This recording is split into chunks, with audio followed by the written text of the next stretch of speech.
sis, so I've been watching a lot of classic 70s disaster movies lately, like The Towering Inferno and Earthquake, and so I decided, why not put a disaster movie on my face? That's right, I am going to dig up the using every shade in the palette challenge from its grave where it's sleeping peacefully, and I'm gonna do it with my BH Cosmetics Take Me to Brazil palette because I hate convenience and coming across as skilled. I'm using my finger to dab on some of my NYX white eyeshadow base, and I'm bringing it all the way up to my eyebrow because I have somewhere in the ballpark of 30 eyeshadows I need to put on. So, you know, your girl needs to cover all of her bases.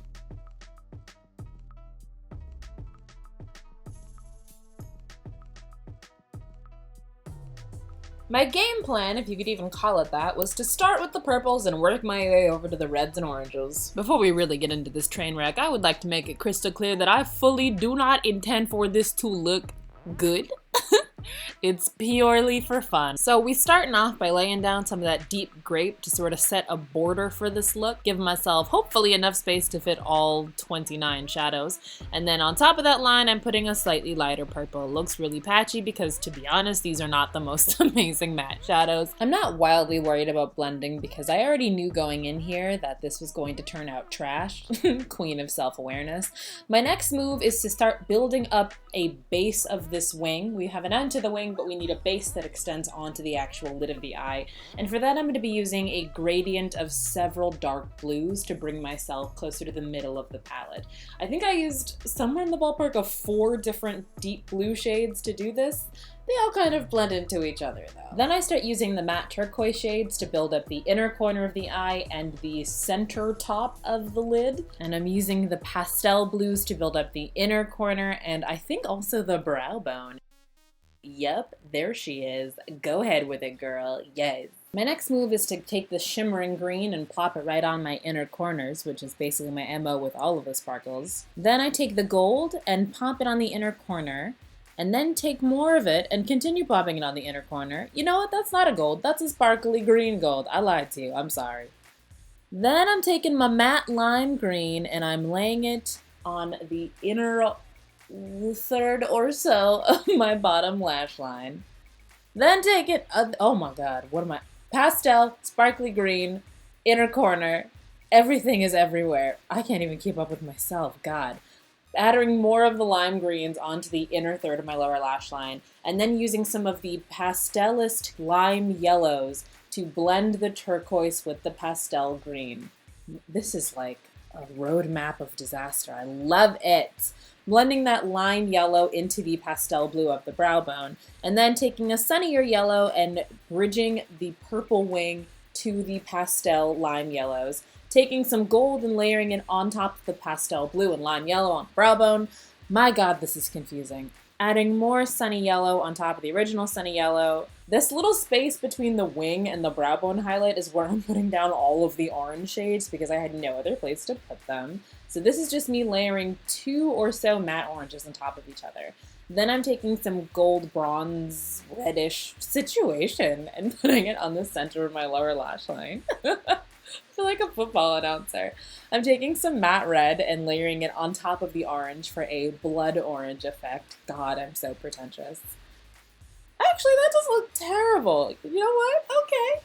Taking some pink and I'm kind of smoking out that original purple in the wing and then going back with more purples, layering them on top of the original purple wing because they got a little bit sheer in the process of me layering everything else on.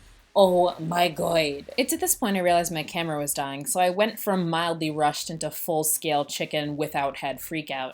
This is me putting on the white-green transformer shade with a little bit of setting spray sprayed on my brush as a, what is now has to be 14th inner corner highlight, but you know what, it's fine.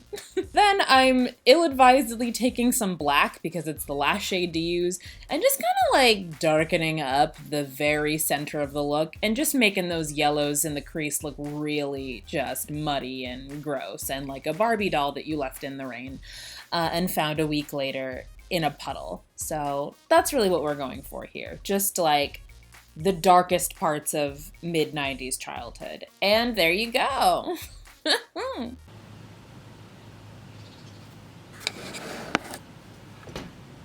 I look like a Lisa Frank Trapper Keeper, my guy.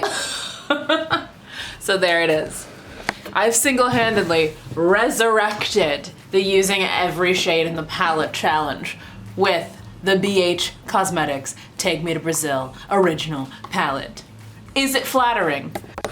Who knows? That depends on your definition of flattering. Am I amazingly skilled? Honestly, truly, yes, girl. Yes, I am. It looks so bad. It looks so chalky. Honestly though, can I be truthful? The brow bone highlight with that blue and gold, I'm kind of into that, my dude. Just like the gold green into the blue. That's kind of working for me, honestly, truly. Oh, we don't have to talk about this. This is the funniest thing I've ever done. Thank you for watching this speed paint. I have 29 eyeshadows on my eyes right now, and honestly, I've never looked better. The only shade I didn't use is the pink up in that corner because it broke and it's been gone for like several months. Thank you for watching. Before you leave and before my camera dies, I'm gonna need you to do a quick favor for me. If you could go ahead and have an amazing day, that would be bright and shining. And if it's not too much of an inconvenience, please consider subscribing to my channel. Bye.